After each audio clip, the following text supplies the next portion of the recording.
Hey everybody, it's about 4 o'clock in the morning, July 25th,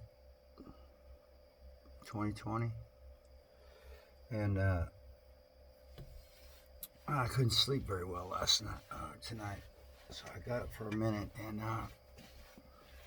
anyway, I finished this book here, The Coal Miner's Bride by Anetka Kaminska, and come to find out, it's a fictional story based on some real life events, and this was an event that happened on Friday, September 10th, 1897. It was the largest massacre that was ever occurred in America over workers' money. I was going to read this excerpt for you guys. It's important to understand that the history of our country, of our great nation, has a lot to do with economics and labor. And it really does. The immigrants that were brought over here, my mother and our grandmother, great-grandmother, and others, thousands, millions of other people, they were brought over here on ships and told to work for terrible wages. And America was seen at the time as the land of milk and honey, but when they got here, it wasn't the land of milk and honey. For instance, if you went to work at mines in Pennsylvania, you had to pay for your own explosives and your housing, and you didn't make a lot. All that exploitation led to the United Mine Workers Union, and this is the beginning of the United Mine Workers Union. I'm going to read this excerpt for you. Leon was a man that came over on the boat with Anetka, along with her brother, to visit her father, Tata. So here we go. This morning, Leon hung back after Tata and the other boarders went to work. Leon was dressed in his best white shirt and black striped soap-white pants. It wasn't the day to bake bread, but I needed to keep my hands busy, so I got out the wooden tub that I used to knead dough. Leon dragged the heavy sack of rye flour over to the table and said, "We're marching from Harwood to Latimer today, and I think we can persuade Latimer to turn out." And they said that they would if they are called out. And I knew I should be brave, but I couldn't be. So let them come, I said. "You don't have to go with them." He shook his head and said, "I know I do. You know I do." I started dumping flour in the bin and not saying a word, and Leon touched my chin, and I looked up at him, and suddenly his lips were on mine. Something inside me burned as if I were on fire. I moved into his arms, and as I did, I knocked a tin of flour over, scattering over the table and the floor. He touched my cheek with his finger, where I knew a tear was trailing, and then he put his hand on my heart. "Maz's heart ducha," he said, and then he stepped away, and I saw the flour streaked his pants, and he touched his hat goodbye, slipped out of the door where Jersey was waiting. A terrible feeling of dread hung over me. "Oswete, I know. I do love that man, no matter what my head says." Later on, I could have just swept up the flour, but I needed to keep busy, and I feared I'd lose my mind, so after the bread was baked, I scrubbed the floor with my hands and knees. The breaker whistle blew. Moj baze. My heart turned over, the way it did my first day at Latimer, when Joseph and I waited for Tata on Mrs. Cesark's porch. It was too early for work to be over, so the breaker whistle would mean only one thing, a warning. I hurried to the doorway and looked toward the breaker. A few minutes later, Violet burst through the door. "Mama," said Violet, "the sheriff and his deputies are in Latimer. They have guns, and the strikers are marching over the hill." "Guns?" I said. I crossed myself and prayed harder than before. In the middle of my fifth Hail Mary, I heard the splintering sound like a snap of wood. Gunfire. I don't remember how long the shooting lasted, maybe a minute, maybe 2, maybe 5. I'll never forget the sudden silence when it stopped. "Watch your sisters," I told Violet. "Stay inside and away from the windows." I picked up my skirt and ran as fast as I could, barefoot up the winding dirt path. The other women were running too, their heads, handkerchiefs trailing like shadows behind them.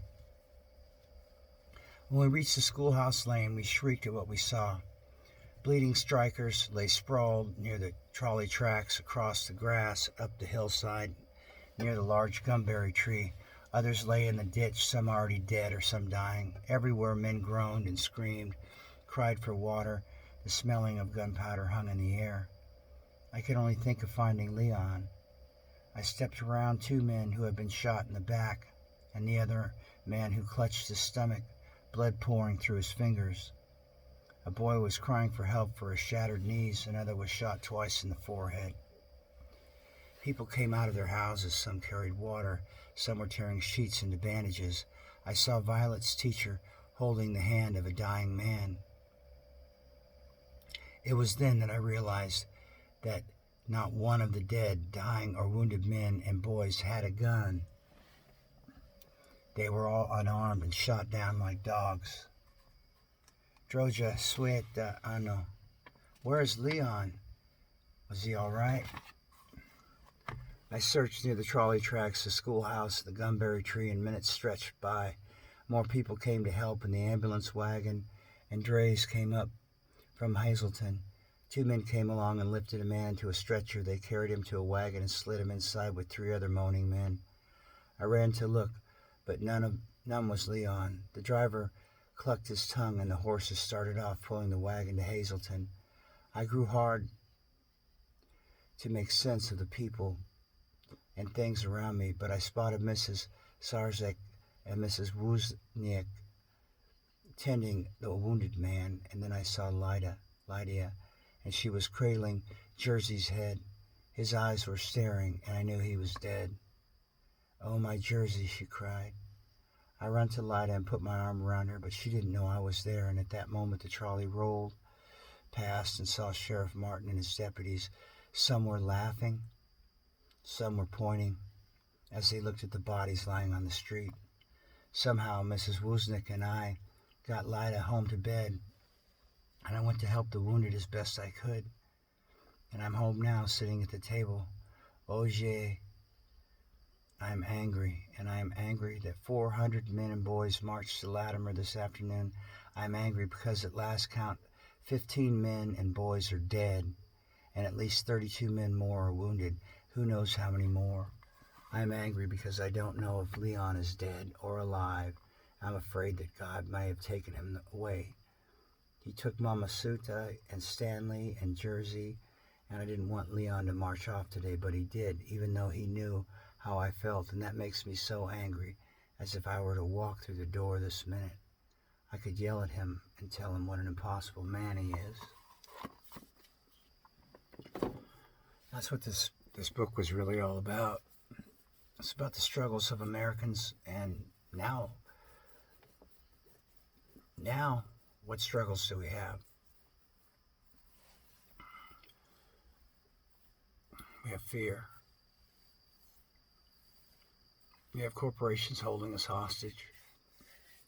We have people going to work because they don't want to lose their jobs because they're held hostage. Instead of, they know deep inside that this is just something other than what they're telling us. They know every day when they watch television sets that this is just, they're lying to you because it's all about economics. You have stars telling you the way it is, Yeah, politicians telling you the way it is, and it never is the way it is. After 60 years of living in this country, I know that.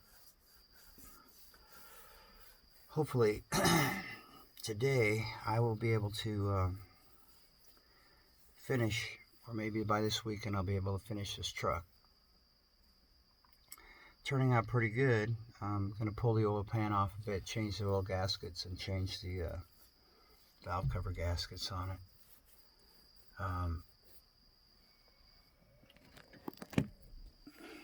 Take a good look at it here.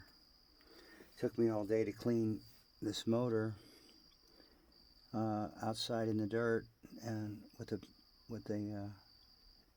drop cloth. And so right now,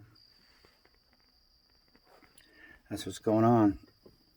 This video's a little bit too long, but I haven't said anything for a while, and it won't be posted until I leave here because I don't have any internet. But you know, the internet could be used for good things, and our television sets could have been used for good things, but that's not why they made them. They made our television sets to program our minds, and less than 120 years, or a little bit more than that, it's worked. They flooded our streets with drugs. They've debased our money.